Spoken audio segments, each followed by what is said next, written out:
Assalamualaikum. Waalaikumsalam warahmatullahi wabarakatuh. Ahlan wa sahlan. Halo Ustadz, tanya Ustadz lebih mudah. Billahi min syururi anfusina wa min sayyiati a'malina man yahdihillahu fala mudhillalah wa man yudlil fala hadiyalah wa asyhadu an la ilaha illallah wahdahu la syarikalah wa asyhadu anna Muhammadan abduhu wa rasuluh. Ya ayyuhalladzina amanu ittaqullaha haqqa tuqatih wa la tamutunna illa wa antum muslimun. Amma ba'd, fa inna asdaqal hadithi kitabullah wa khairal huda huda Muhammadin sallallahu alaihi wasallam wa syarral umuri muhdatsatuha fa inna kulla muhdatsatin bid'ah wa kulla bid'atin dhalalah wa kulla dhalalatin finnar. Para jemaah sekalian, kaum muslimin dan kaum muslimat, ikhwati wa akhwati fillah, rahimani wa rahimakumullah. Segala puji bagi Allah Subhanahu wa taala yang terus memberikan kepada kita kenikmatan-kenikmatannya. Dan dengan kenikmatan itu kita bisa mengadakan kajian ilmiah ini. Mudah-mudahan Allah Subhanahu wa taala masih memberikan kepada kita keikhlasan dalam melakukan ibadah yang mulia ini. Dan mudah-mudahan dengan keikhlasan tersebut Allah Subhanahu wa taala memberikan kita ilmu yang bermanfaat, ilmu yang berkah, ilmu yang bisa menjadikan kita mulia di dunia ini dan di akhirat nanti. Salawat dan salam semoga selalu terlimpahkan kepada Nabi yang sangat kita cintai, Nabi yang sangat kita junjung tinggi, Nabi yang selalu kita teladani, kita percayai, kita taati, Nabi Agung Muhammad sallallahu alaihi wasallam. Mudah-mudahan salawat dan salam tersebut juga terlimpahkan kepada seluruh keluarga beliau, seluruh sahabat beliau, dan seluruh kaum muslimin yang mengikuti beliau dan para sahabatnya dengan baik hingga hari akhir nanti. Ikhwati wa akhwati fillah, rahimani wa rahimakumullah. Meneruskan pembahasan tentang kaidah-kaidah fikih yang dirangkum oleh Ustadz Ahmad Sabiq Ibn Abdul Latif dalam buku beliau Al-Qawaid Al-Fiqhiyah, kaidah-kaidah praktis memahami fikih Islami. Dan pada kesempatan kali ini kita sudah sampai pada kaidah ke-12 dari bab yang keempat. Kaidah tersebut berbunyi at-taklifu syartun liwujubil ibadat wa tamyizu syartun lisihhatiha. Yang artinya taklif adalah syarat ibadah menjadi wajib. Taklif adalah syarat ibadah menjadi wajib bagi seseorang. Sedangkan tamyiz adalah syarat ibadah seseorang menjadi sah. Ya, ini maksud dari kaidah ini. Taklif adalah syarat ibadah menjadi wajib bagi seseorang. Dan ini merupakan bentuk rahmat Allah Subhanahu wa taala kepada umat Muhammad sallallahu alaihi wasallam. Allah Subhanahu wa taala tidak mewajibkan ibadah kepada semua orang. Allah Subhanahu wa taala mewajibkan ibadah-ibadah tertentu hanya kepada orang-orang yang mukallaf saja. Orang-orang yang pada dirinya ada kriteria taklif. Taklif itu mengandung dua unsur. Yang pertama adalah berakal, sehat. Yang kedua adalah mencapai umur baligh. Ini kriteria yang membangun taklif.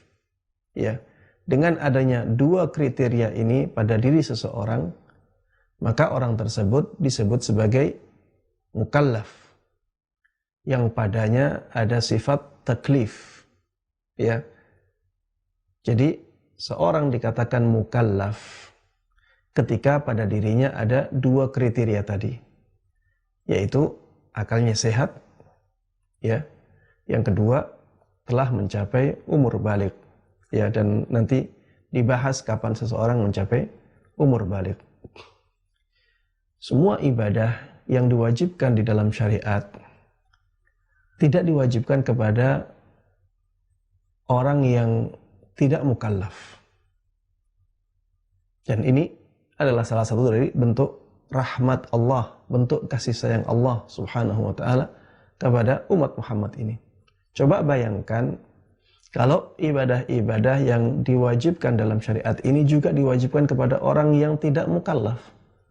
Maka ini akan sangat memberatkan umat Muhammad sallallahu alaihi wasallam.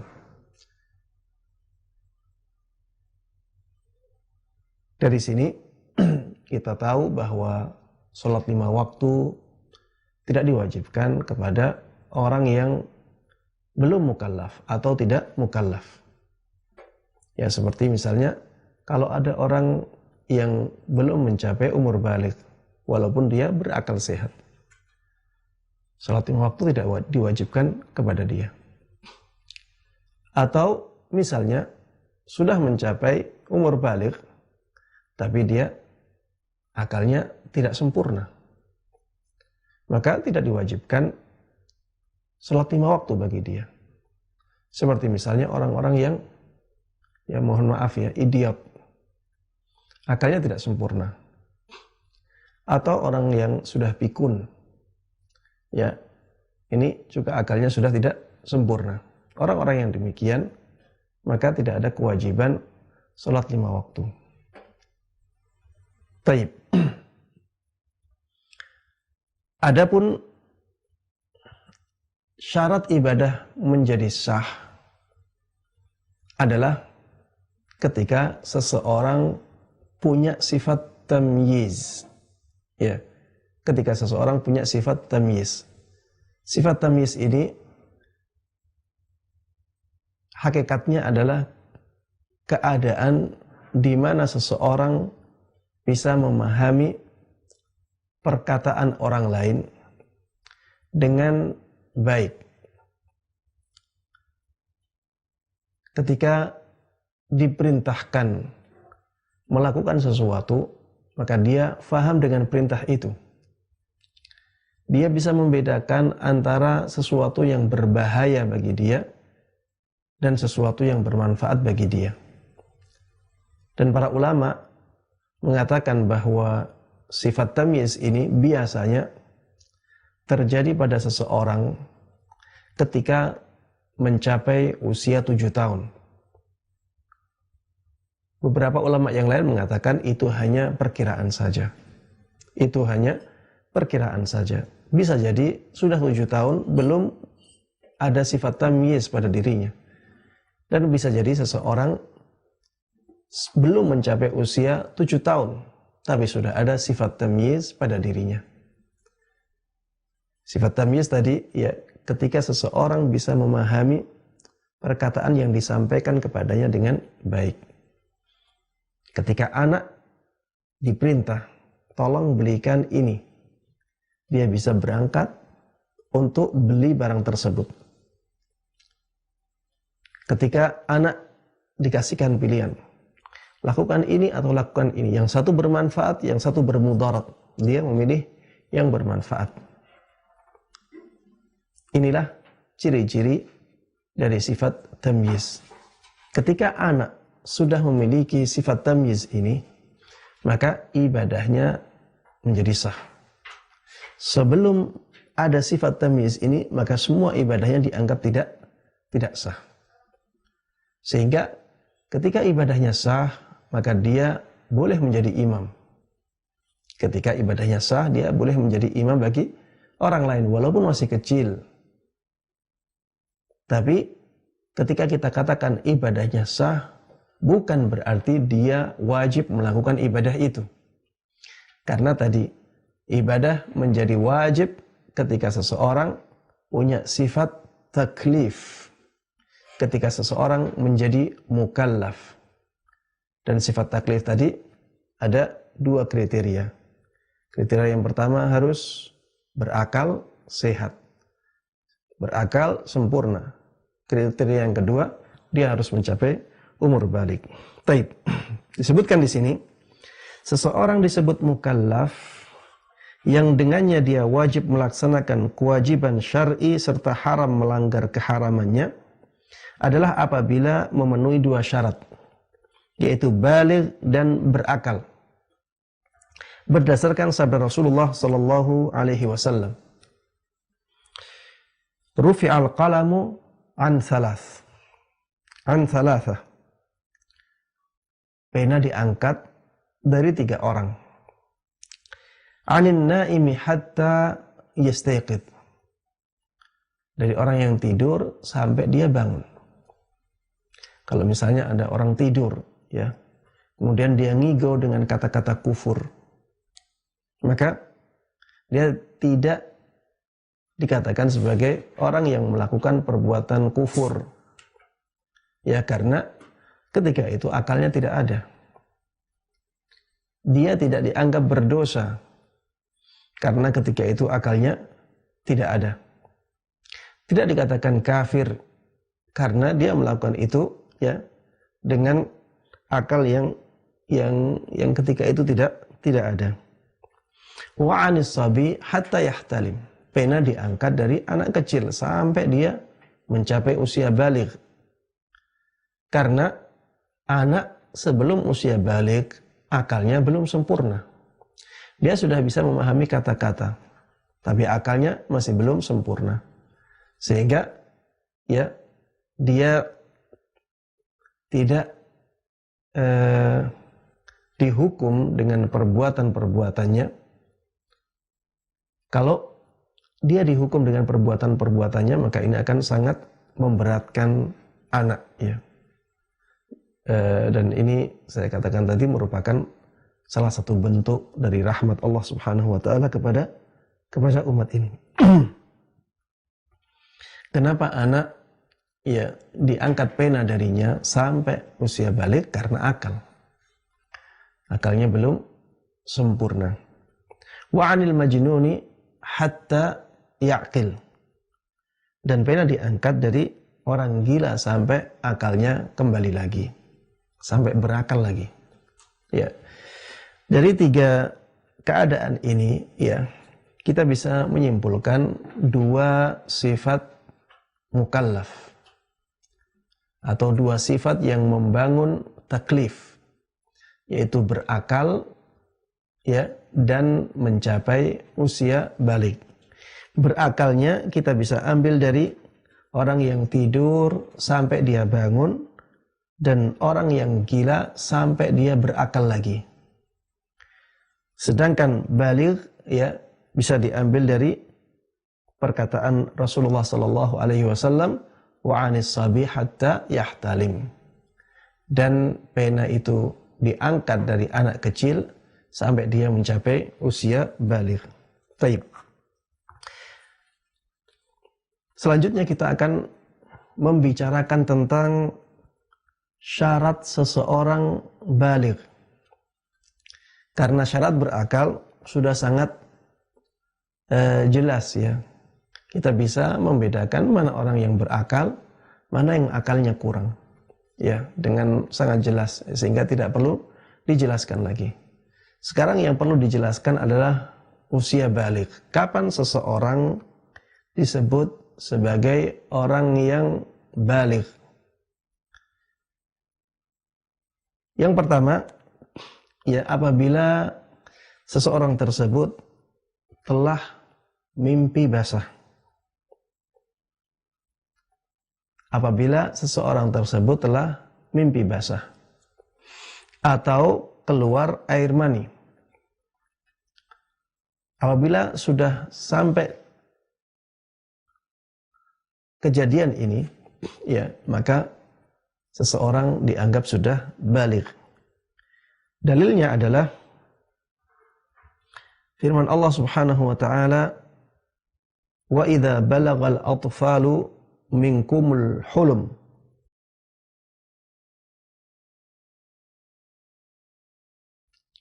dan apabila anak-anakmu telah sampai umur balik. Dikatakan di sini al-hulum, umur balik. Al-hulum, kata-kata ini dari kata-kata ihtalama. Ketika ia keluar, ketika bermimpi, ya ihtalama itu arti bahasanya bermimpi basah. Dan mimpi basah ini dijadikan sebagai standar orang balik. Sampai-sampai mimpi basah dijadikan sebagai batas seseorang balik. Maka mimpi basah bisa menjadi ciri orang yang balik. Wa idza balagal atfalu minkumul hulum. Apabila anak-anakmu telah sampai ya umur balik, diterjemahkan langsung maksudnya ya. Tapi kalau diterjemahkan secara harfiah, maka artinya atau terjemahannya adalah apabila anak-anak kalian telah bermimpi basah. Tapi mimpi basah ini karena maksudnya adalah balik, maka diterjemahkan langsung ya seperti yang ada di buku ini, apabila anak-anakmu telah sampai umur balik. Ketika ihtilam ya dijadikan sebagai pengganti umur balik, itu menunjukkan bahwa ihtilam adalah salah satu tanda seseorang sudah balik. Ihtilam tadi saya sudah sebutkan artinya dalam bahasa adalah mimpi basah. Ketika mimpi basah digunakan untuk menyebut keadaan seseorang balik, maka berarti mimpi basah itu bisa menjadi tanda baliknya seseorang. Yang kedua, ya, seseorang dianggap balik ketika sempurna umur 15 tahun. Ketika seseorang mencapai umur 15 tahun, maka dia dianggap telah baligh.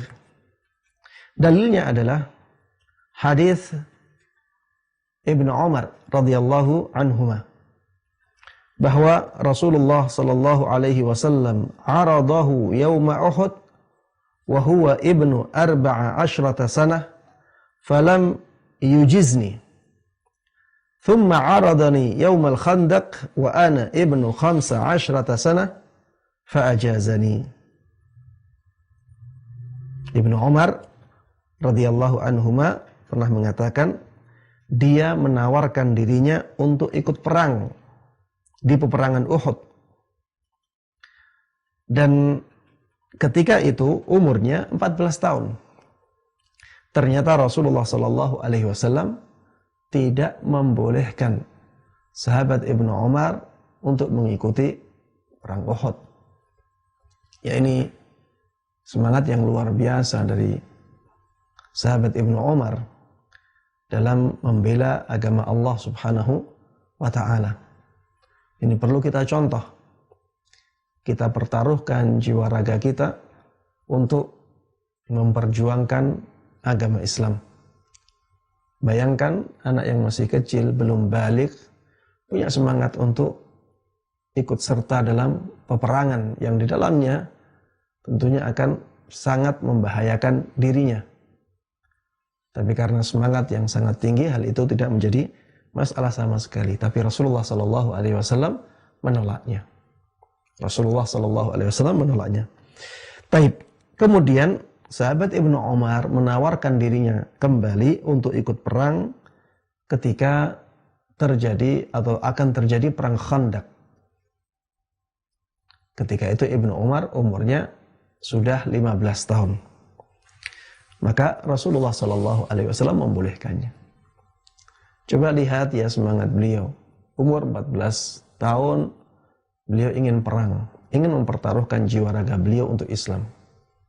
Dan beliau ditolak oleh Rasulullah sallallahu alaihi wasallam. Namun itu tidak menyurutkan langkah beliau untuk ikut perang di perang Khandaq. sudah ditolak, izin lagi di peperangan setelahnya.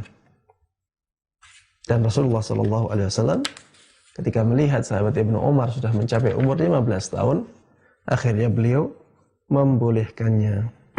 Taib. Dan dalam riwayat Baihaqi dengan sanad yang sahih terdapat tambahan, dan beliau menganggap saya belum baligh, yakni saat umur 14. Ketika beliau minta izin untuk ikut perang Uhud, ya, ketika itu umurnya 14 tahun. Dan Rasulullah SAW ketika itu menganggap Ibnu Umar radhiyallahu anhuma belum baligh. Taib. Imam Bukhari juga di dalam kitab sahihnya menjelaskan hal ini. Beliau membuat bab dalam kitab beliau, bab umur baligh dan persaksian anak-anak. Kemudian beliau mendatangkan hadis Ibnu Umar radhiyallahu anhuma. Baik.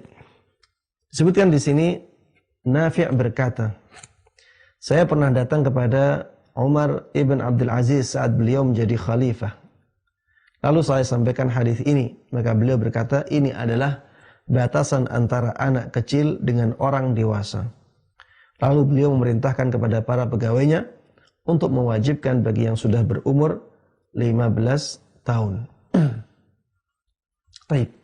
Ini semuanya ya, penjelasan-penjelasan ini menunjukkan bahwa ketika seseorang sudah mencapai umur 15 tahun, maka dia dianggap telah mencapai usia baligh, walaupun belum ihtilam, walaupun belum mimpi basah. Ada orang-orang yang demikian. Tapi kalau sudah mencapai umur 15 tahun, maka dia dianggap sebagai orang yang sudah baligh. Baik. Yang ketiga, yang bisa menjadi tanda atau ciri orang baligh adalah tumbuhnya rambut di sekitar kemaluan. Tumbuhnya rambut di sekitar kemaluan. Kalau ada orang yang usianya baru 13 tahun dan dia belum ihtilam, belum mimpi basah, tapi sudah keluar rambut-rambut di sekitar kemaluannya, maka dia sudah dianggap sebagai orang yang baligh. Dari mana kita menyimpulkan hukum ini? Kita menyimpulkan hukum ini dari hadis Nabi Muhammad SAW dari Atiyah Al-Quradi.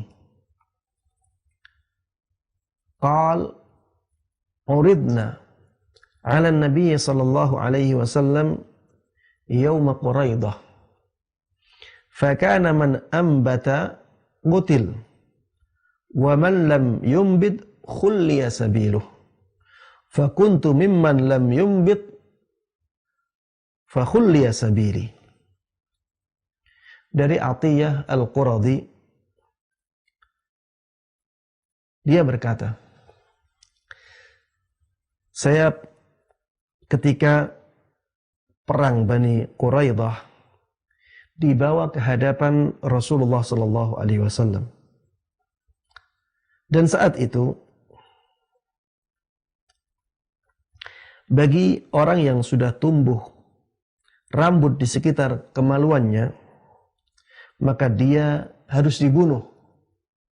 Sedangkan orang yang belum tumbuh rambut di sekitar kemaluannya, maka dia dibebaskan. Dan saya saat itu termasuk orang yang belum tumbuh rambut di sekitar kemaluan. Maka saya pun dibebaskan.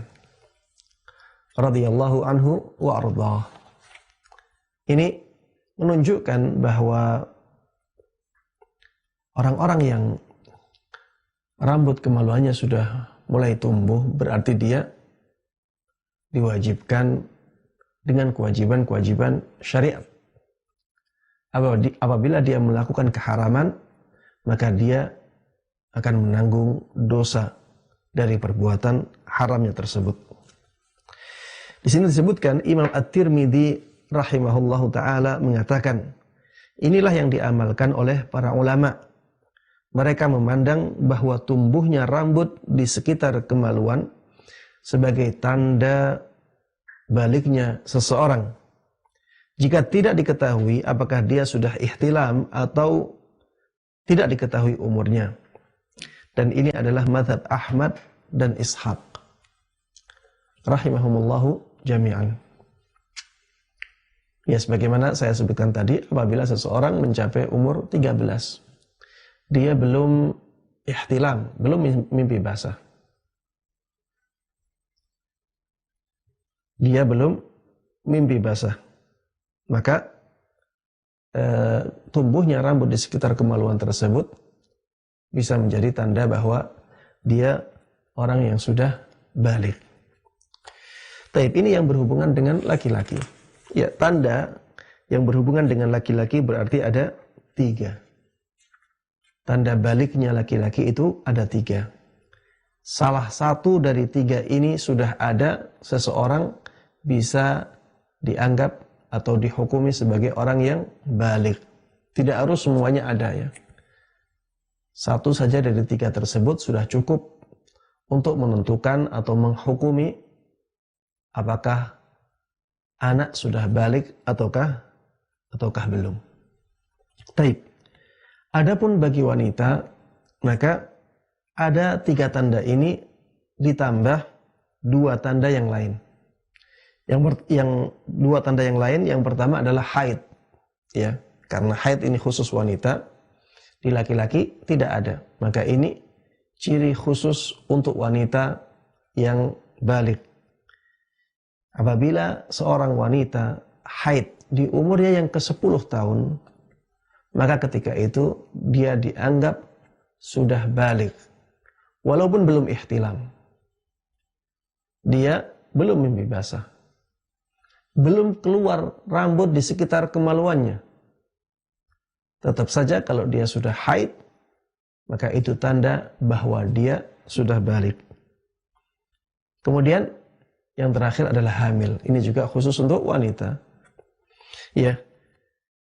Karena alasannya wanita tidak mungkin hamil sebelum keluar darah haid atau keluar air mani. Maka hamil bisa menjadi tanda bahwa seorang wanita sudah balik. Inilah ya tanda-tanda yang bisa kita lihat, yang dengannya kita bisa memberikan hukum kepada seseorang apakah dia sudah balik ataukah belum. Baik.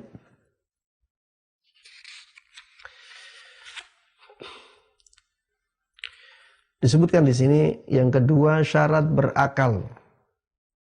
Yang dimaksud dengan berakal adalah akalnya sehat sehingga bisa memahami khitab atau pembicaraan.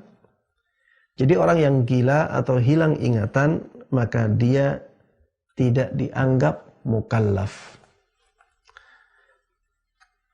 Begitu pula orang yang asalnya berakal, tapi karena usia akhirnya dia pikun ya.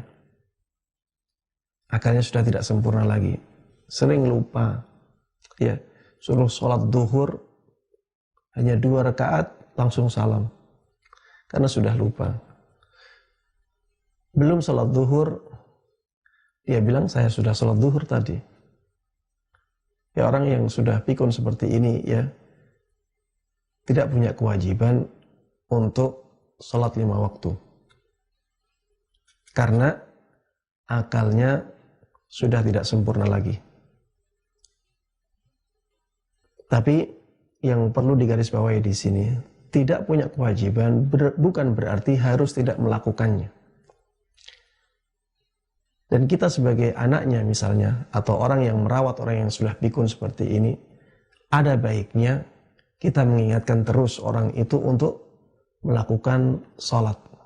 Ya, karena biasanya orang yang pikun masih mumayyiz.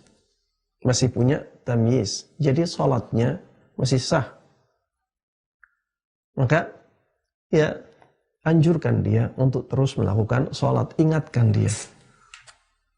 Kalau dia misalnya ya mengatakan saya sudah sholat tadi, jangan dipaksa. Karena memang dia sudah tidak punya kewajiban untuk sholat 5 waktu karena dia sudah bukan mukallaf lagi. Baik. Makna yang pembahasan yang berikutnya adalah makna tamyiz. Makna tamyiz adalah kemampuan untuk memahami sebuah pembicaraan dengan baik. Dan para ulama berbeda pendapat tentang kapan seseorang dianggap sudah tamyiz. Sebagian mereka mengatakan jika sudah berumur 7 tahun. Berdasarkan hadis Nabi Muhammad sallallahu alaihi wasallam, "Muru auladakum bis salati wa hum abna'u 7 sinin." Perintahkanlah anak-anak kalian untuk menjalankan salat fardu ketika mereka umurnya 7 tahun. Wadribuhum 'alaiha wa hum abna'u 10. Dan pukullah mereka ketika tidak mau menjalankan salat fardu ketika umurnya sudah 10 tahun. Wa farriqu bainahum fil madaji'.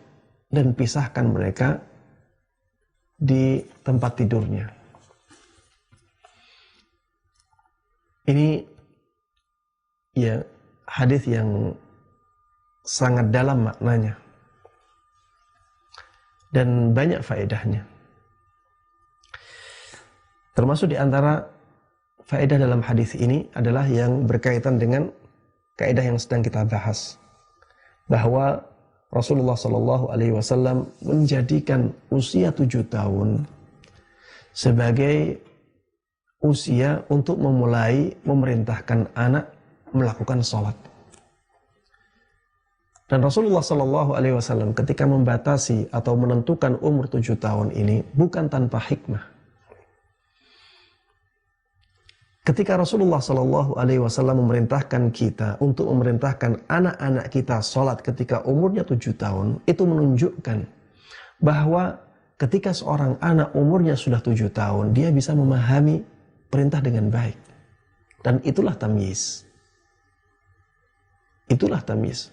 Kalau anak-anak usia 7 tahun itu biasanya belum bisa memahami perintah dengan baik, tentunya Rasulullah Shallallahu Alaihi Wasallam tidak memerintahkan kepada para orang tua untuk memerintahkan anaknya melakukan sholat fardu.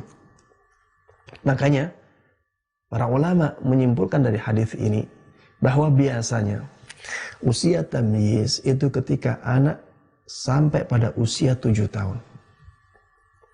Ini salah satu dari faedah dari, yang bisa diambil dari hadis ini.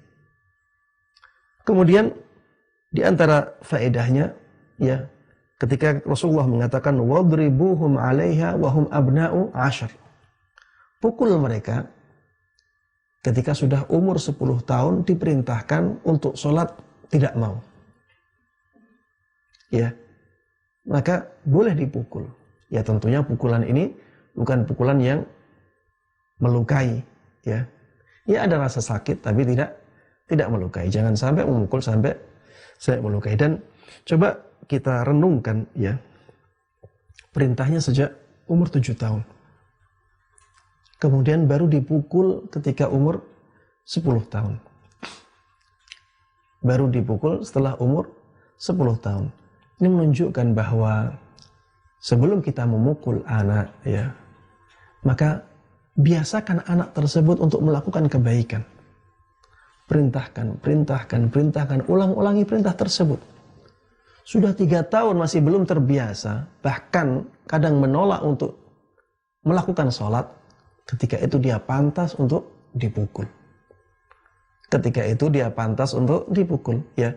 Makanya sebaiknya ketika anak belum berumur 10 tahun, sebaiknya jangan dipukul kalau dia tidak mau menjalankan sholat 5 waktu. berikan anjuran-anjuran kepada dia, ya, berikan kata-kata yang memberikan semangat kepada dia untuk melakukan sholat 5 waktu. Atau mungkin bisa dipancing dengan hadiah, bisa dipancing dengan pujian-pujian, bisa dipancing dengan apresiasi-apresiasi yang menjadikan anak semangat. Ya, jangan dipukul dulu.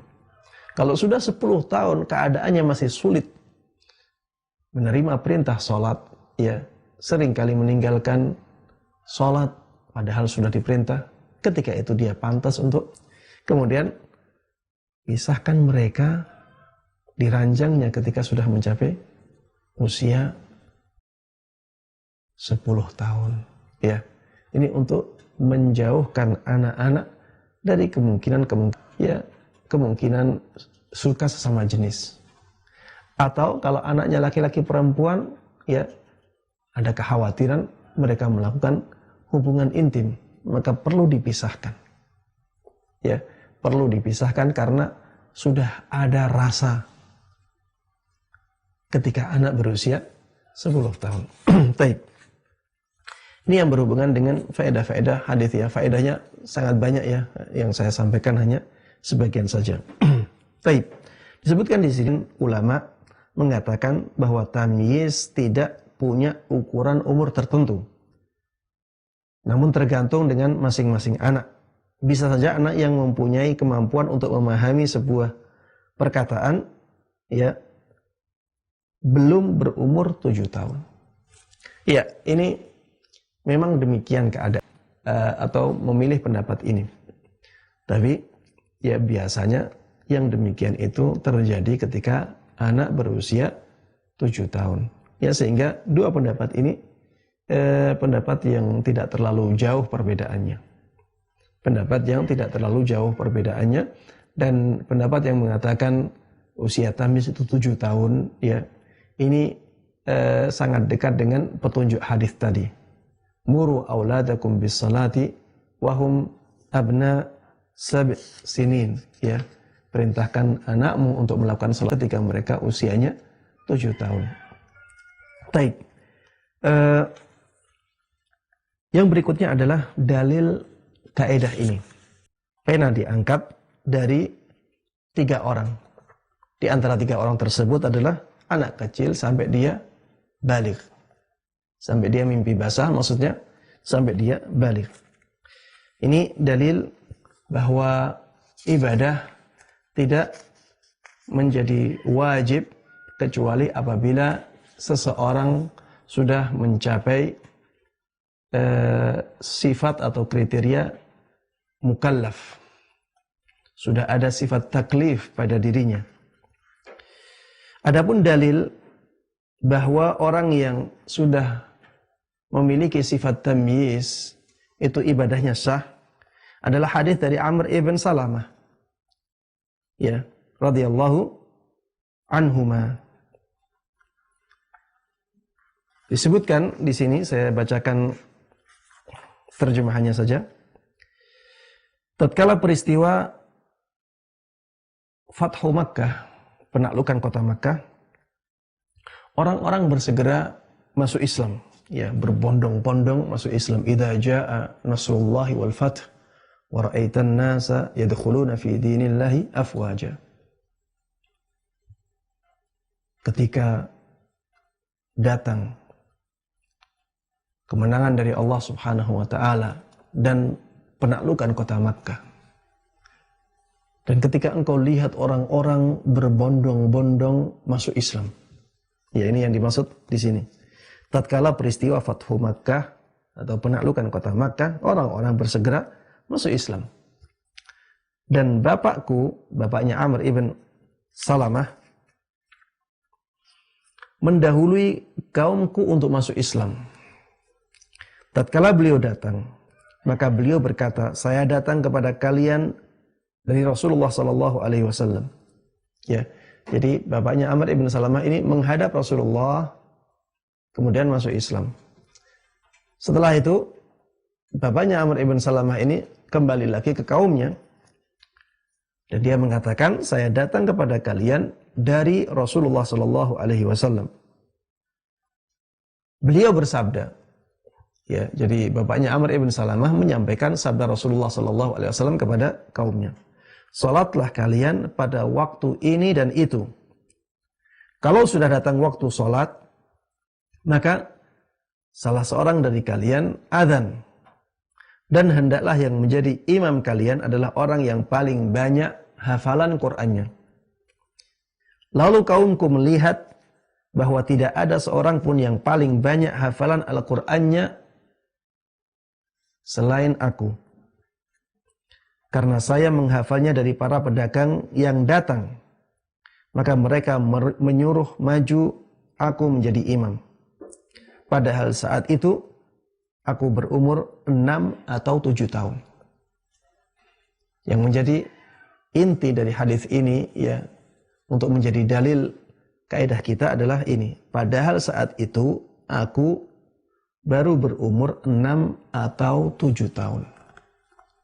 Sehingga dia masih kecil ketika itu. Tapi diperintahkan untuk menjadi imam bagi kaumnya karena dialah orang yang paling banyak hafalan Al-Qur'annya. Ini menunjukkan bahwa anak yang berusia 7 tahun itu sholatnya sudah sah.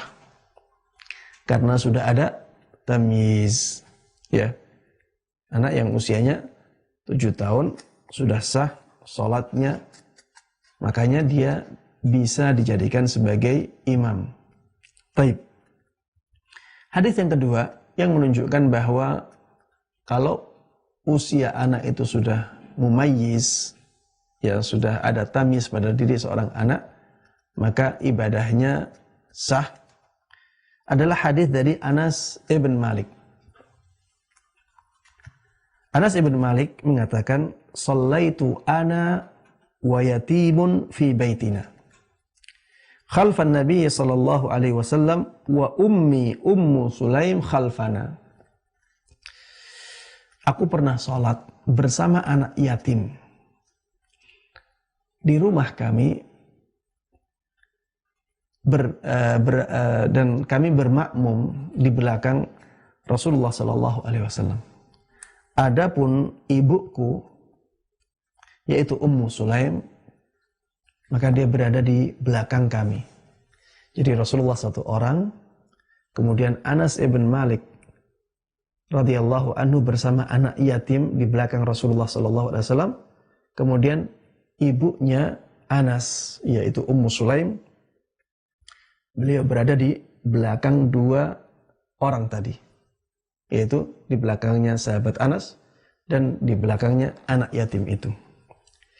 Sisi pengambilan dalil dari hadis ini adalah bahwa Rasulullah Shallallahu Alaihi Wasallam membolehkan sahabat Anas untuk sholat berdampingan dengan anak yatim.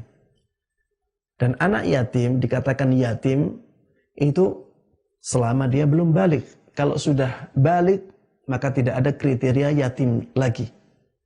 Ya, tidak ada kriteria yatim lagi setelah usia balik. La yutma ma'a al-bulugh.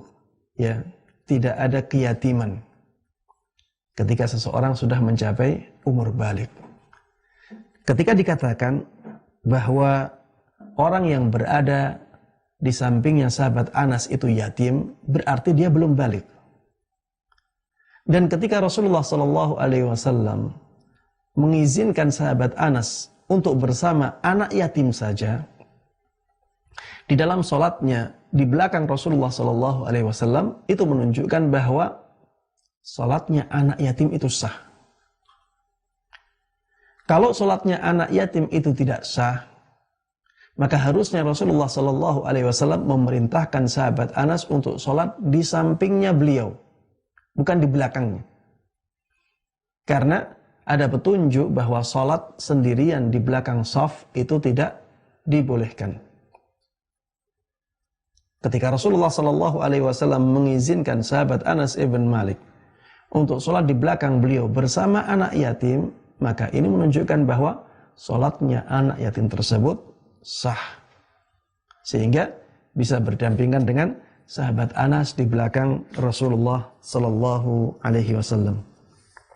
Taib. Ya, sehingga sudah lengkap ya dalil-dalil untuk kaidah kita. Kaidah kita tadi bahwa taklif adalah syarat ibadah menjadi wajib. Sedangkan tamyiz syarat ibadah menjadi sah. Untuk kaidah yang pertama, dalilnya adalah rufi al-qalam an thalathatin, kemudian diantaranya wa anis sabi hatta yahtalim. Pena diangkat dari 3 orang, salah satunya adalah dari anak kecil sampai dia balik. Berarti anak kecil itu tidak wajib melakukan ibadah-ibadah yang diwajibkan di dalam syariat Islam.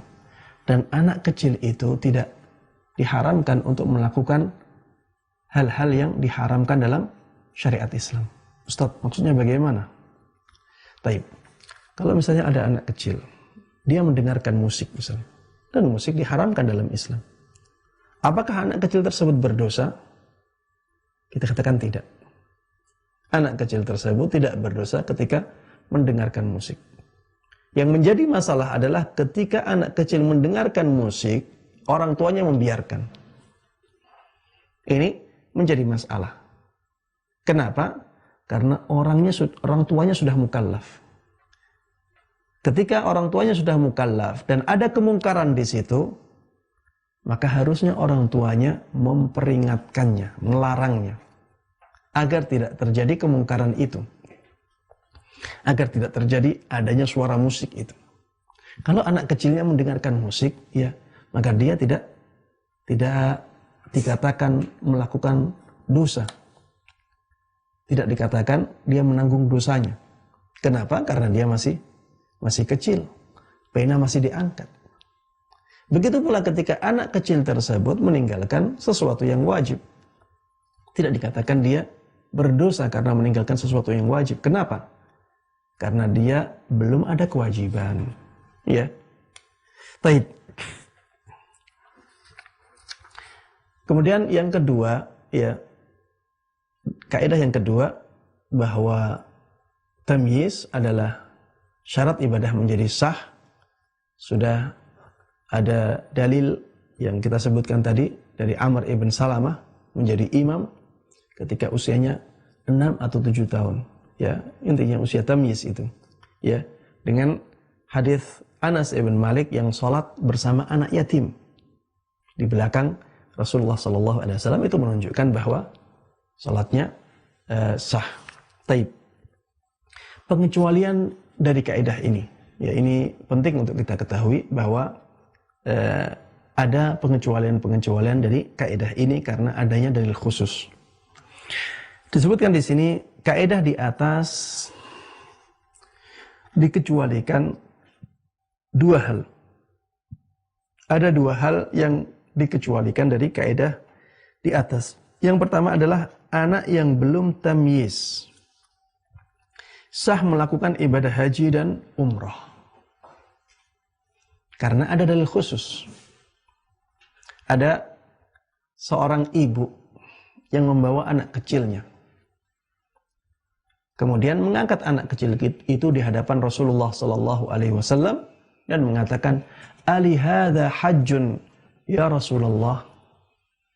Ya. Apakah anak kecil ini bisa melakukan haji wahai Rasulullah SAW? Bisa mendapatkan pahala haji ya Rasulullah? Maka Rasulullah SAW mengatakan, "Na'am, walaki ajar." Iya, anak kecil itu bisa mendapatkan pahala haji. Maksudnya kalau dia melakukan ibadah haji, maka dia mendapatkan pahalanya. Dan engkau juga mendapatkan pahala. Walaki ajar. Lahu ajar, walaki ajar. Dan engkau juga mendapatkan pahala karena membantu anak kecil tersebut untuk melakukan ibadah haji. Taib. Ini menunjukkan bahwa ibadah haji merupakan ibadah yang dikecualikan dari syarat tamyiz. Ya. Jadi ibadah haji bisa sah walaupun yang melakukannya adalah anak yang belum mumayyiz.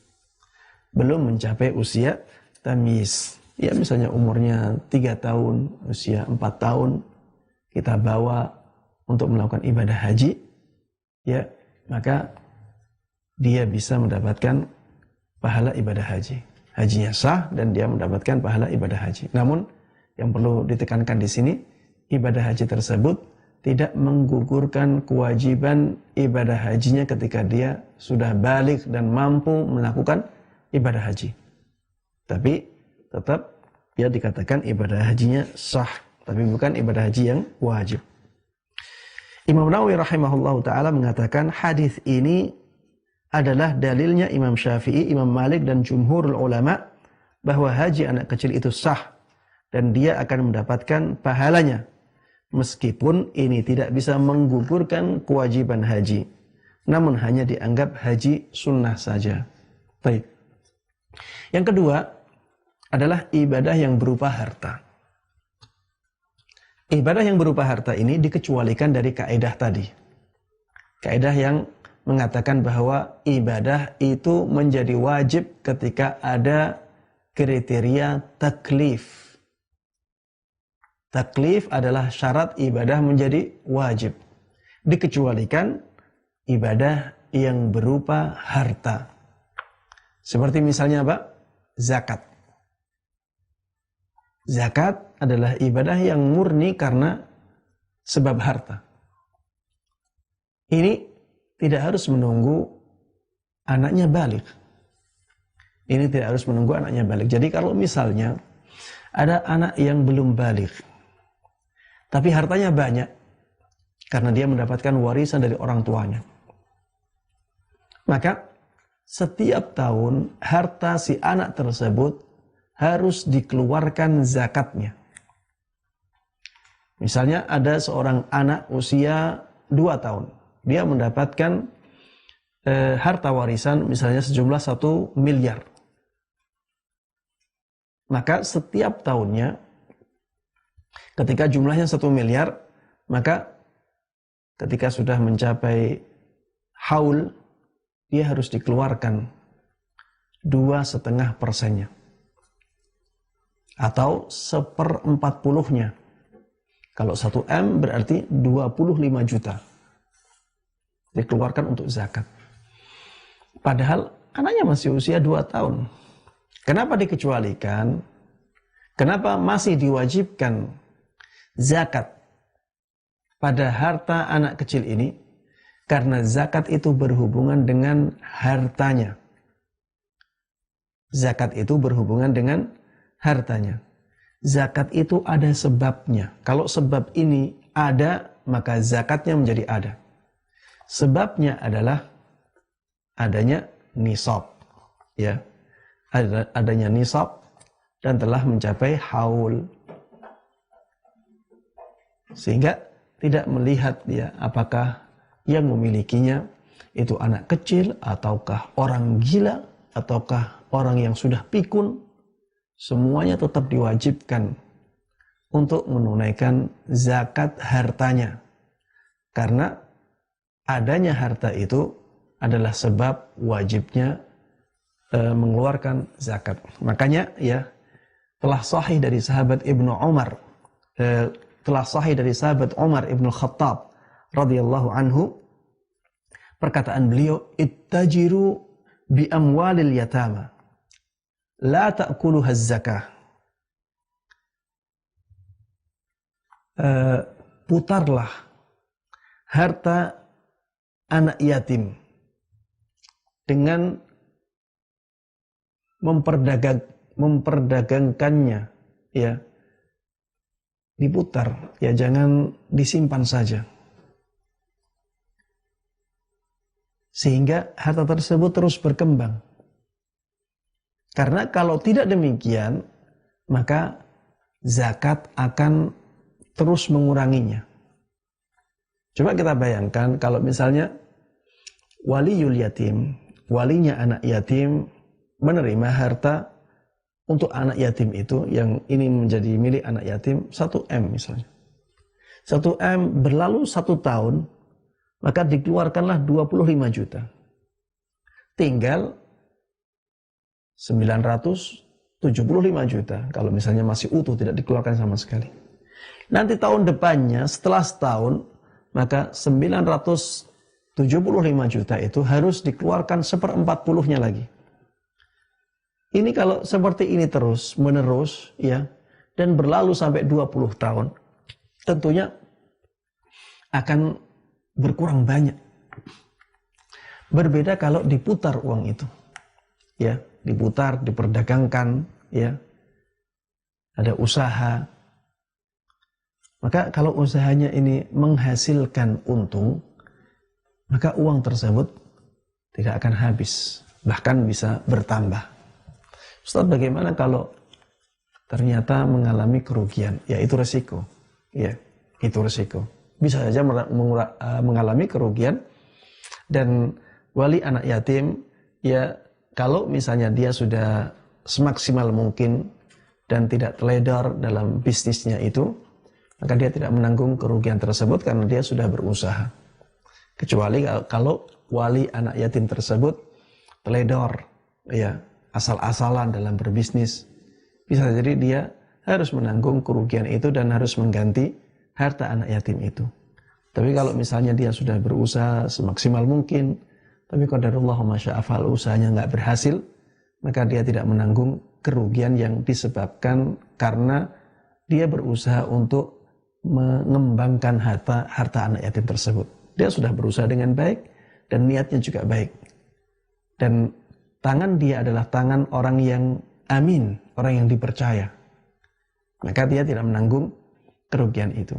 Berbeda kalau tangannya adalah yadul zalim, tangan yang zalim. Maka dia harus menanggung kerugian yang diakibatkan oleh dia.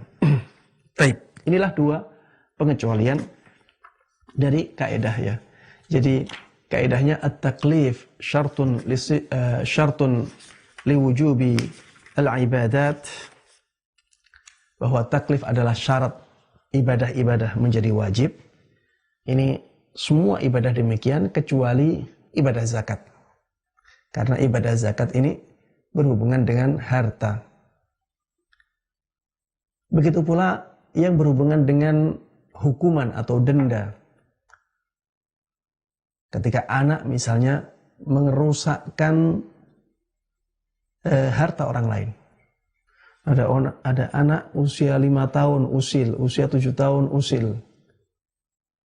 Dia melempar kaca orang lain.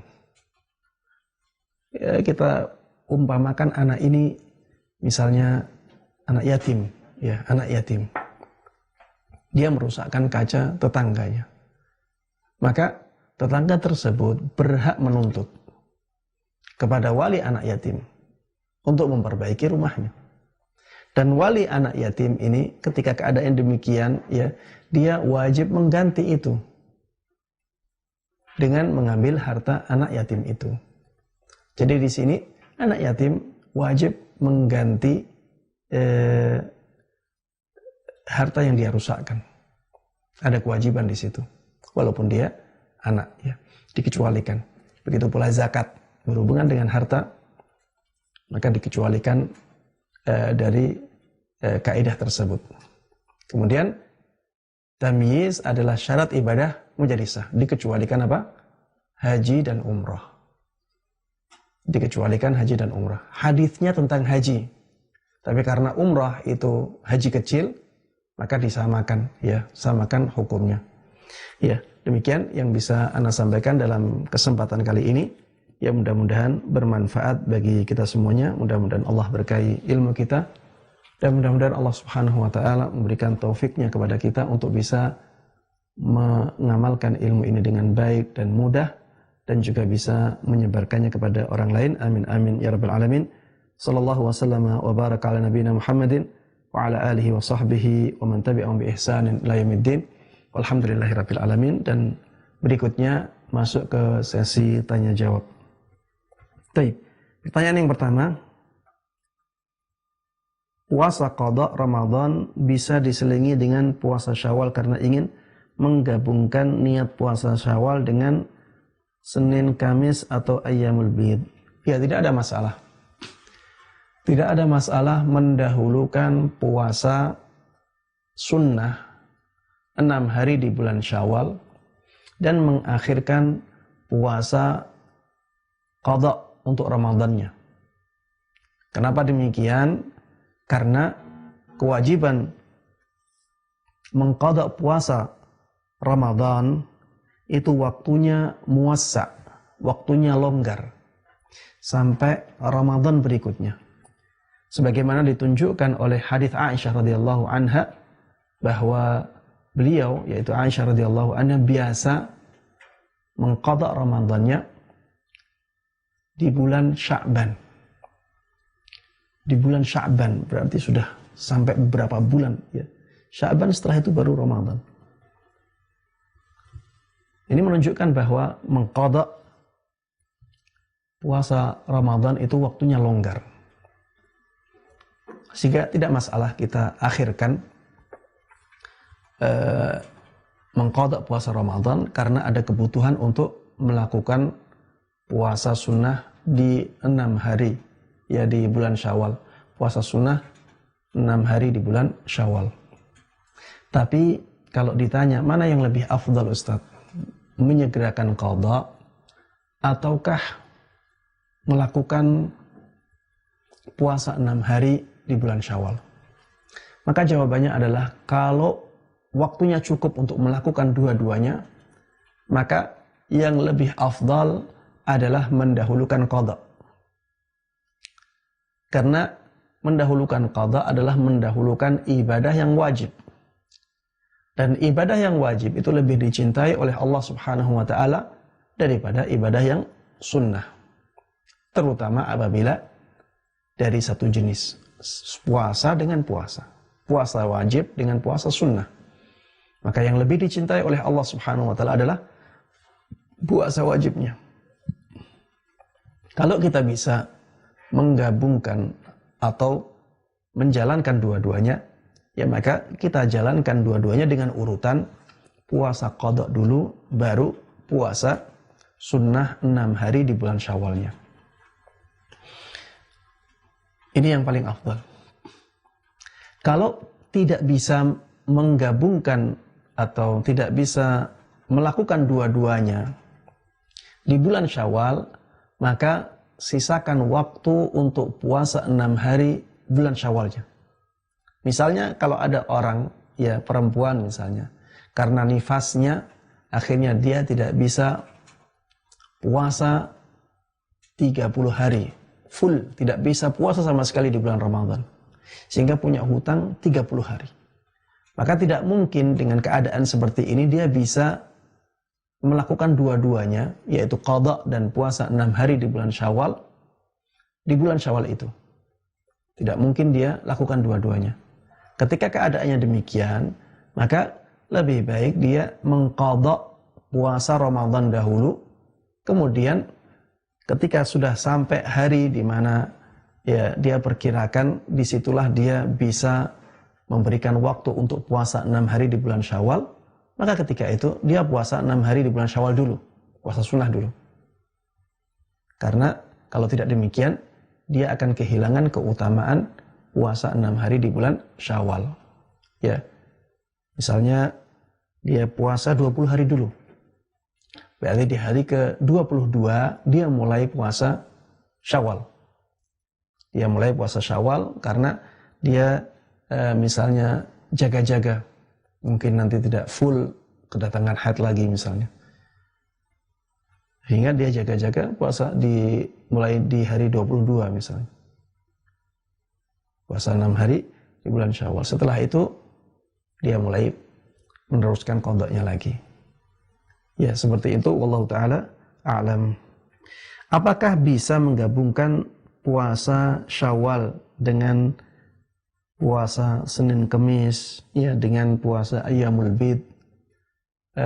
Wallahu taala a'lam. Ana melihat ya bisa digabungkan. Ana melihat bisa digabungkan. Karena jenisnya sama, ya, dan kadarnya juga sama. Misalnya puasa 6 hari di bulan Syawal ketika hari Senin. Jadi jenisnya sama-sama puasa. Kadarnya juga sama, orang yang berpuasa itu dari mulai subuh sampai maghrib. Dan kedua maksud tujuannya bisa tercapai. Puasa Senin tujuannya adalah menjadikan hari Senin sebagai waktu berpuasa. Dan karena hari Senin itu di bulan Syawal, maka dengan itu juga puasa di hari atau di bulan Syawalnya bisa tercapai. Begitu pula dengan Ayyamul Bid. Ayyamul Bid ini tidak khusus di bulan Syawal ya, tapi di bulan-bulan yang lainnya ya bisa seseorang ya menggabungkan menggabungkan puasa 6 hari di bulan Syawal dengan Ayyamul Bid, bisa juga. Wallahu ta'ala alam.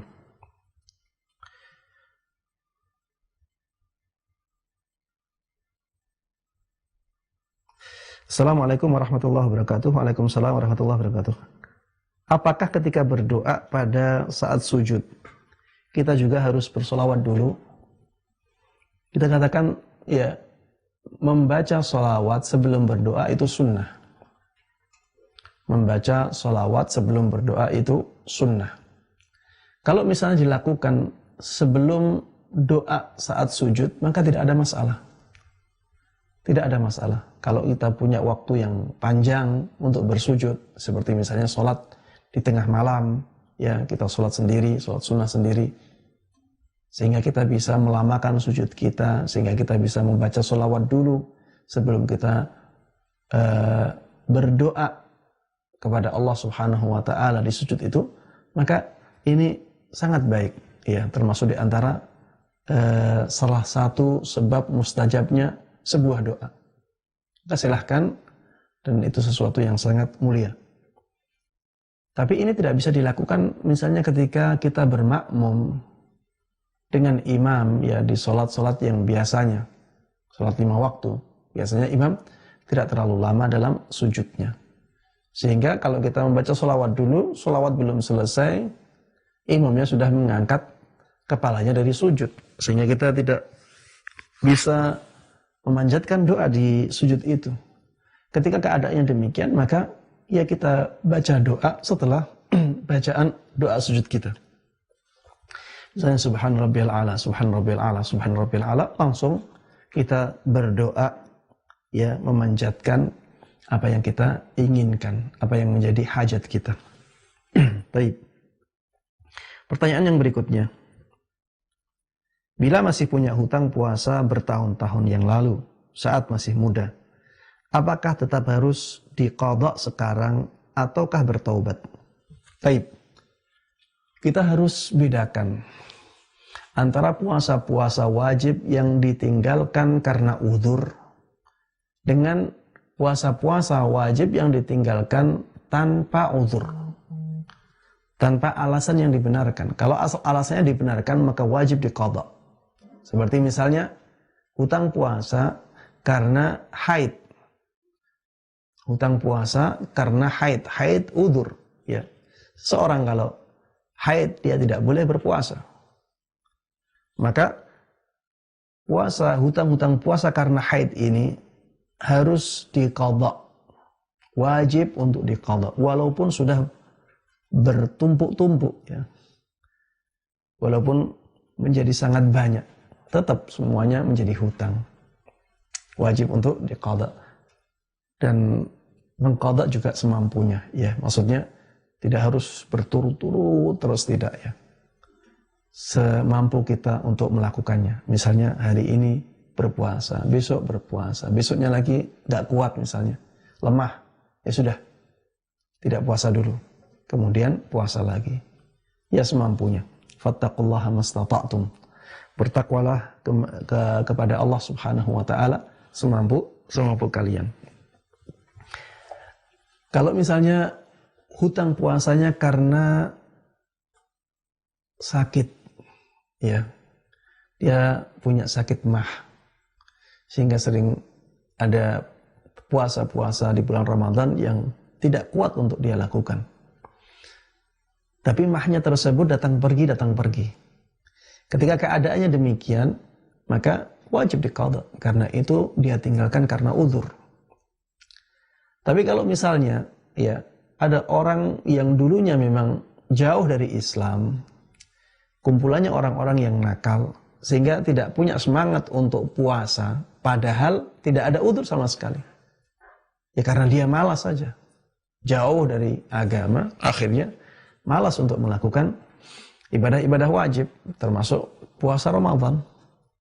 Apabila karena dia tidak punya uzur, karena malas saja, maka tidak bisa diqadha. Bukan tidak wajib diqadha, saya katakan tidak bisa diqadha. Karena ya itu adalah kesalahan yang sangat besar, ya tidak bisa diperbaiki dengan mengqadha. Cara memperbaikinya adalah dengan bertaubat kepada Allah Subhanahu wa taala. Bertaubat kepada Allah Subhanahu wa taala, mudah-mudahan Allah Subhanahu wa taala mengampuni dosa kita meninggalkan puasa-puasa tersebut. Dan perbanyak melakukan puasa-puasa sunnah. Perbanyak melakukan puasa-puasa sunnah. Mudah-mudahan dengan puasa-puasa sunnah tersebut, ya Allah menutup kekurangan-kekurangan puasa wajib kita. Yaitu solusinya. Kalau ada orang yang keadaannya punya hutang banyak di masa lalunya, tapi lupa berapa hari pastinya, Ustaz, maka perkirakan berapa kemungkinan terkecilnya. Itu yang wajib. Kalau dia ingin berpuasa sesuai kemungkinan terbesarnya, maka itu lebih baik. Tapi yang wajib bagi dia adalah berpuasa sesuai kemungkinan terkecilnya. Misalnya, dia ragu, apakah hutang puasa dia itu 70 hari, ataukah hutang puasa dia itu 65 hari. Ini ada dua kemungkinan. Maka dia ambil kemungkinan terkecil, dan itu yang wajib bagi dia. Kalau dia ingin puasa 70 hari, mengambil kemungkinan terbesar, maka itu yang lebih baik bagi dia. Kenapa demikian? Karena kaidah yang disebutkan oleh para ulama, al-aslu bara'atul dhimmah. Pada asalnya seseorang itu tidak punya kewajiban. Pada asalnya seseorang itu tidak punya kewajiban. Sehingga yang diwajibkan kepada dia adalah yang terkecil. Sedangkan kemungkinan terbesar itu masih diragukan apakah wajib atas dia ataukah tidak. Adapun kemungkinan terkecil, maka sudah diyakini itu semuanya wajib bagi dia. Makanya saya katakan tadi, kemungkinan terkecil adalah kewajibannya. Kemungkinan terbesar dianjurkan untuk dia lakukan. Wallahu ta'ala a'lam.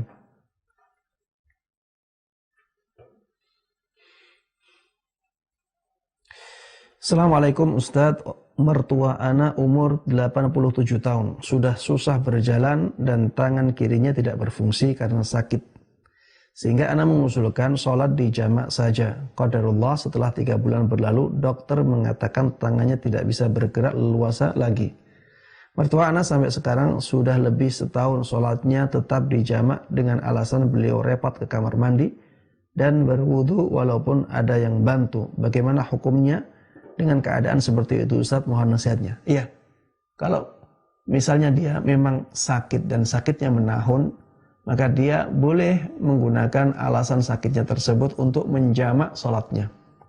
Ya walaupun sakitnya menahun, karena secara umum ya sakit itu bisa menjadi uzur bagi seseorang untuk menjamak sholatnya. Dan saya ingatkan di sini ya, banyak orang yang meninggalkan keringanan ini, tapi akhirnya terjatuh pada kesalahan. Banyak orang yang tidak tahu masalah ini. Banyak orang yang sakit ketika masa tuanya. Dan tentunya anak-anaknya ya tidak bisa setiap saat menemaninya. Karena mereka harus bekerja, ya. Mereka harus melakukan kewajiban-kewajibannya yang berhubungan dengan keluarganya. Sehingga banyak orang yang kesulitan untuk mendapatkan orang yang bisa membantu dia berwudu. Akhirnya dia melakukan sholat 5 waktu di waktunya masing-masing, tapi kadang berwudu, kadang tayammum. Maka anak katakan ini praktek yang kurang tepat, ya. Yang sebaiknya dilakukan atau yang harusnya dilakukan adalah menjamak sholat apabila masih dimungkinkan dengan tetap menjaga wudunya, ya. Karena menjamak masih bisa dilakukan, maka kita tidak boleh melakukan tayammum karena tidak mampu berwudu. Misalnya anaknya datangnya, ya bisa datang ba'da zuhur dengan ba'da isya misalnya. Maka silahkan dia meminta kepada anaknya untuk membantu wudu, membantu mewudukannya. Dan saya juga mengatakan bahwa wudu tidak harus dengan membawa orang tua ke kamar mandi atau membawa ember ke kamarnya orang tua. Tidak harus seperti itu. Wudu bisa dengan semprotan air, ya. Seorang anak menyiapkan semprotan air, kemudian ketika orang tuanya ingin berwudu, semprotkan air, ya, sehingga air tersebut bisa mengalir ke tangan orang tuanya tersebut. Sehingga ini lebih meringankan beban orang tua untuk ke kamar mandi, juga meringankan beban anak untuk membawa air yang banyak. Juga basah-basah akan terkurangi, ya. Intinya bisa membantu orang tua ketika berwudu dengan menyemprotkan air dengan semprotan, ya. Kemudian orang tua tersebut dengan satu wudunya bisa menjamak sholatnya. Silahkan dia menjamak sholat zuhur dan sholat asar tanpa qasar. Jadi sholat zuhurnya 4 rakaat, sholat asarnya 4 rakaat. Dengan dijamak takdim, yang dijamak dan sholatnya dilakukan di waktu sholat yang pertama. Karena datangnya zuhur, maka minta untuk berwudu, kemudian sholat zuhur 4 rakaat, sholat asar 4 rakaat. Kemudian menunggu anak sampai ba'da isya, ya. Sampai ba'da isya anaknya datang, kemudian minta berwudu. Kalau wudunya sudah batal, ya. Minta berwudu, kemudian sholat maghrib dan isya dijamak takhir. Kalau masih bisa seperti ini, maka lakukan yang seperti ini. Kita tidak boleh bertayamum ketika kita masih bisa berwudu. Wallahu ta'ala a'lam. Baik, yang berikutnya.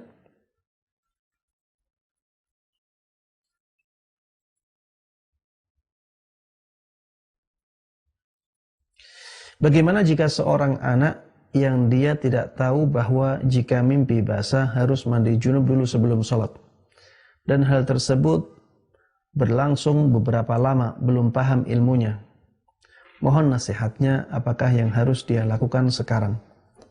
Ya, ini berhubungan dengan masa lalu yang tidak dia ketahui, ya. Ketika itu dia tidak mengetahui hukumnya, maka lebih baik bertaubat, meminta ampun kepada Allah Subhanahu wa ta'ala. Kemudian hari-hari yang akan datang dia harus melakukan kewajiban untuk mandi junubnya sebelum dia sholat. Dia tidak diwajibkan untuk mengqadha sholatnya di masa-masa lalu karena kejahilan dia, karena dia jahil ketika itu, ya. Sebagian ulama berdalil dalam masalah ini, ya, di antaranya Syekh Utsaimin. Beliau berdalil dengan hadis seorang Arab Badui yang datang kepada Rasulullah SAW. Kemudian Arab Badui tersebut sholat dengan sholat yang tidak sah. Kemudian datang kepada Rasulullah SAW. Rasulullah mengatakan, "Shalli fa innaka lam tusalli." Sholat lagi kamu, karena sebenarnya kamu belum sholat. Rasulullah SAW melihat sholatnya orang itu tidak sah. berarti sholat-sholat orang ini di masa lalu itu tidak sah semua. Atau kebanyakan tidak sah. Karena ternyata setelah orang ini mengulangi sholat, dia sudah berusaha untuk membaguskan sholatnya. Tapi ternyata Rasulullah juga katakan, "Shalli fa innaka lam tusalli." Sholat. Sebenarnya kamu belum sholat.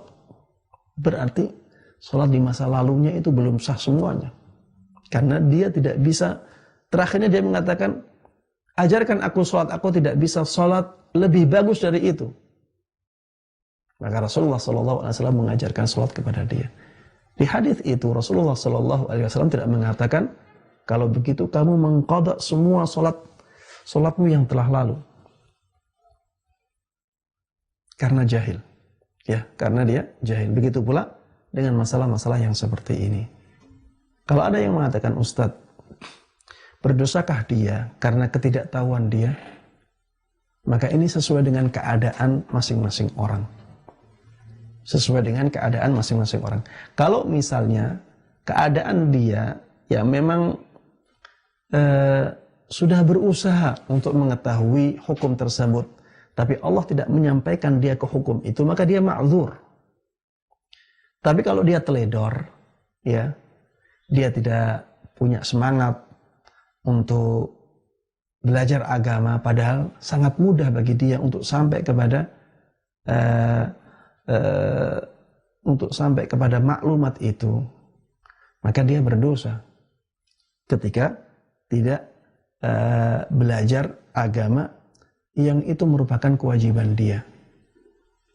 Dan Rasulullah SAW sudah menyampaikan, "Talabul ilmi fardhatun ala kulli muslim." Menuntut ilmu agama itu adalah kewajiban bagi setiap muslim. Para ulama mengatakan yang menjadi kewajiban bagi setiap muslim dari menuntut ilmu adalah menuntut ilmu yang berhubungan dengan kewajiban seorang muslim. Kewajiban seorang muslim ini banyak. Semua yang berhubungan dengan kewajiban seorang muslim yang dengannya dia tidak bisa melakukan kewajiban, ya, maka menuntut ilmu dalam hal itu diwajibkan. Misalnya sholat, ya. Semua orang yang mukallaf wajib sholat. Maka semua orang yang mukallaf wajib mempelajari tentang sholat. Bagaimana sholat bisa sah. Wajib mempelajarinya. Taharah, bersuci, itu diwajibkan kepada setiap mukallaf, ya. Diwajibkan kepada setiap mukallaf. Maka setiap mukallaf harus mempelajari bab taharah atau bersuci. Seperti mandi, bagaimana mandi yang sah, bagaimana wudu yang sah, bagaimana membersihkan najis. Ya, ini bagaimana air. Air apakah yang bisa menghilangkan najis? Air apakah yang bisa digunakan untuk berwudu, yang bisa digunakan untuk mandi junub, mandi besar? Ini wajib diketahui oleh setiap mukallaf. Karena itu berhubungan dengan kewajiban dia. Tanpa itu, maka dia tidak bisa sholat. Ya, dan sholat adalah fardu ain. Maka tadi saya katakan, bagaimana dengan keadaan orang yang jahilnya demikian. Kita lihat, ya, kalau dia punya uzur, maka Allah akan memberinya uzur. Kalau dia tidak punya uzur, maka Allah akan menganggapnya sebagai orang yang berdosa karena tidak belajar ilmu agama. Dia meninggalkan kewajiban menuntut ilmu agama. Wallahu ta'ala a'lam. Baik, pertanyaan yang berikutnya, apakah masih bisa mendapatkan pahala puasa setahun apabila mengqadha yang wajibnya setelah Syawal karena mengejar puasa sunnah Syawalnya dahulu? Kita katakan iya.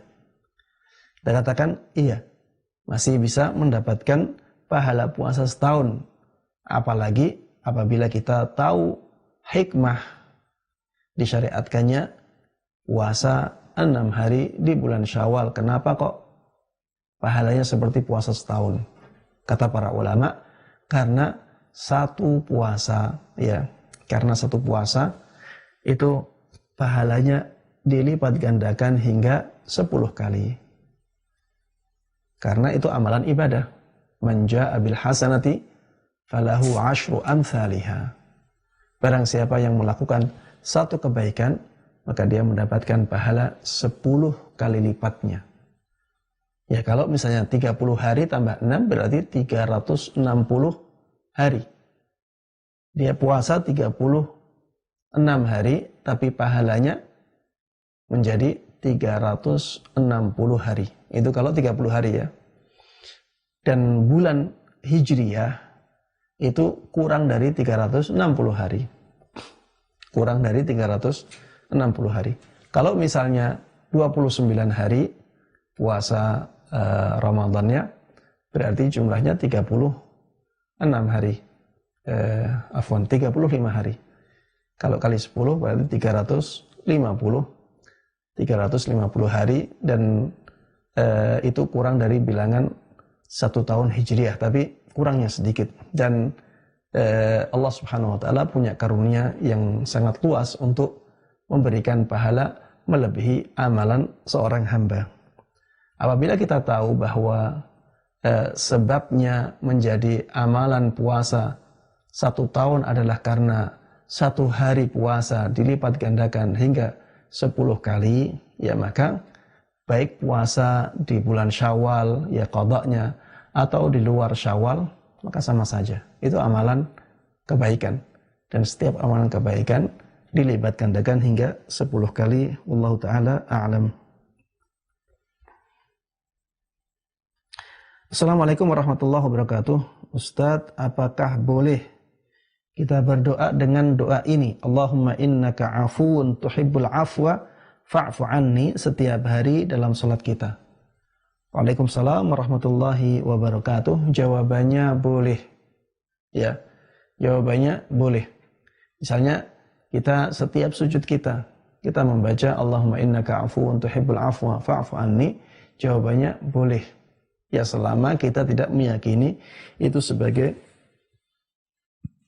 amal yang disunahkan untuk dirutinkan di dalam sujud kita.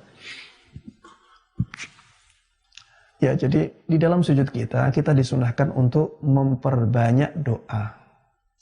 Dan termasuk di antara doa yang diajarkan oleh Rasulullah sallallahu alaihi wasallam adalah Allahumma innaka afuwun tuhibbul afwa fa'fu anni. Sehingga doa ini masuk dalam keumuman hadis Nabi Muhammad sallallahu alaihi wasallam, fa'akthiru fihi minad du'a. Perbanyaklah doa di dalam sujud-sujud itu. Sehingga kita boleh membaca doa tersebut di dalam sujud kita. Atau misalnya setiap sebelum salam membaca doa itu, kita katakan tidak ada masalah, ya. Tidak ada masalah.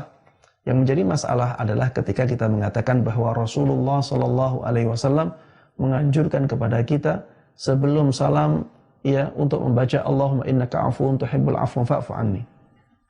Atau setiap sujud ya kita diajarkan oleh Rasulullah sallallahu alaihi wasallam dengan doa khusus ini, Allahumma innaka afuwun tuhibbul afwa fa'fu anni.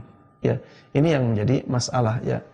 Tapi kalau misalnya kita melakukannya karena menganggap bahwa itu salah satu doa yang sangat penting untuk kita ulang-ulang, maka tidak ada masalah dalam hal ini. Wallahu taala a'lam. Karena masalah doa ya, konten doa itu luas ya, ada kelonggaran di sana. Kita boleh mengulang-ulang doa yang kita inginkan ya, dalam sujud-sujud kita, juga dalam waktu yang lain. Begitu pula ketika selesai membaca sholawat di tasyahud akhir, kita ingin mengulang-ulang doa yang kita inginkan, doa tertentu, tidak ada masalah ya, karena itu masuk ke umuman hadis Nabi Muhammad SAW. Silahkan seseorang memilih doa yang dia kehendaki, yang dia inginkan. Ya, kalau misalnya kita menginginkan doa Allahumma innaka afuwun tuhibbul afwa fa'fu anni, maka masuk dalam keumuman hadis itu. Wallahu taala a'lam.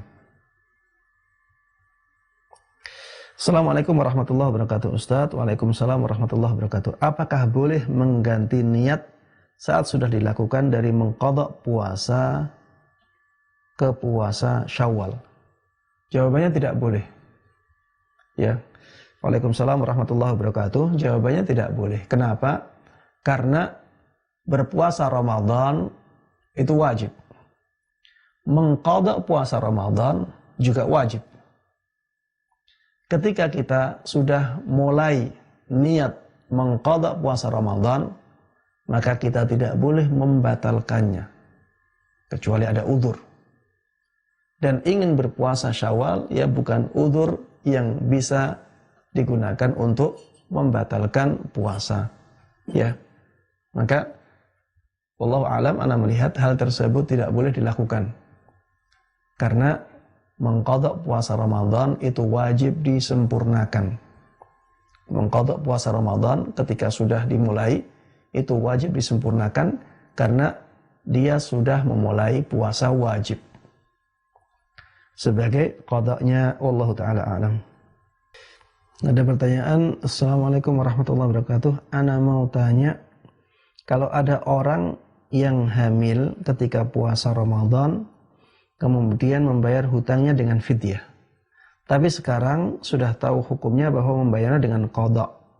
Bagaimana status membayar hutang puasa dulu yang dibayarkan dengan fidyah? Apakah sah ataukah harus mengganti dengan qadha saat sekarang? Ya, jawabannya adalah kaidah yang disebutkan oleh para ulama, al-ijtihad la yunqadu bil ijtihad, ya. Ijtihad itu tidak bisa dirusak dengan ijtihad yang lain. Jadi seorang yang awam ya kewajibannya adalah bertanya kepada ulama, ya, dan itu ijtihad dia. Ijtihad itu usaha untuk bertanya kepada orang alim. Inilah ijtihadnya orang awam, ya. Inilah usaha yang diwajibkan oleh Allah Subhanahu wa taala kepada orang awam. Dia harus bertanya kepada orang alim. Ketika orang alim tersebut memberikan fatwa ya dengan fidyah, maka itu yang harus dilakukan oleh orang awam itu untuk mengganti puasa yang dia tinggalkan. Sudah, berikan fidyah. Kemudian ketika dia bertanya lagi kepada orang alim setelahnya, atau dia tahu dari orang alim setelahnya bahwa ternyata pendapat untuk mengqadha itu lebih kuat, ya, maka di sini dia, kalau dia melihat yang pendapat yang mengqadha lebih kuat, ya, setelah itu, maka ketika dia tahu itu, dia harus ubah cara dia mengganti puasanya, yaitu dengan mengqadhanya. Adapun yang telah lalu itu berdasarkan ilmunya dia yang telah lalu, berdasarkan fatwa yang dia ambil pada waktu yang lalu, karena dia sudah melakukan apa yang diwajibkan oleh Allah kepada dia. Dia tidak bersalah di situ. Dan adanya ilmu baru, ya, itu adalah sesuatu yang baik. Ya. Ketika sesuatu yang baik itu punya konsekuensi, maka lakukanlah konsekuensinya, yaitu dengan menjalankan ilmu yang baru tersebut. Sehingga yang diqadha adalah puasa-puasa yang dia tinggalkan setelah dia tahu bahwa pendapat untuk mengqadha puasa tersebut lebih kuat. Adapun sebelum itu sudah dicukupkan dengan fidyah. Begitu pula seorang yang alim ketika pendapatnya berubah. Kadang orang yang alim, ya, dia ketika membahas suatu masalah, dia sampai pada keyakinan bahwa pendapat fidyah lebih kuat. Kemudian dia mempraktekkan ilmu tersebut pada keluarganya, pada istrinya misalnya. Kemudian 10 tahun berikutnya setelah dia baca-baca lagi, dia sampai pada kesimpulan bahwa wajibnya mengqadha bagi orang yang hamil atau menyusui lebih kuat. Maka ketika itu, ya, dia mengubah praktek beragamanya berdasarkan ilmu yang baru tersebut. Adapun yang lama itu berdasarkan pengetahuan yang lama. Yang baru dia harus sesuaikan dengan ilmunya yang baru sampai kepada dia. Ya, seperti inilah eh, yang dijelaskan oleh para ulama itu juga yang dilakukan oleh sahabat Umar ibn Khattab radhiyallahu anhu dalam kisah yang masyhur dalam masalah bagian warisan ya. Wallahu taala alam. Jadi yang dibayar fidyahnya di hari-hari yang telah lalu tidak perlu diqadha karena itu sesuai dengan fatwa yang sampai kepada dia di masa lalunya. Wallahu taala alam. Taib. Ada pertanyaan, Ustadz, bolehkah kita membatalkan puasa qadha sebelum masuk waktu subuh? Qadarullah sebelum subuh sakit mah lagi kumat sehingga tidak jadi berpuasa. Iya, kalau misalnya belum memulai maka tidak wajib ya, tidak wajib dilakukan di hari itu. Kalau dia belum memulainya, maka tidak wajib untuk dilakukan di hari itu karena waktunya longgar ya, bisa sampai Ramadan berikutnya. Tapi kalau alasannya adalah sakit mahnya kumat ya, ini kalaupun setelah mulai tidak ada masalah. Kalau alasannya karena sakit mah yang lagi kumat, walaupun sudah mulai sakit mah kumatnya sakit mah tersebut jam 7 pagi misalnya, atau jam 10 atau jam 12 siang,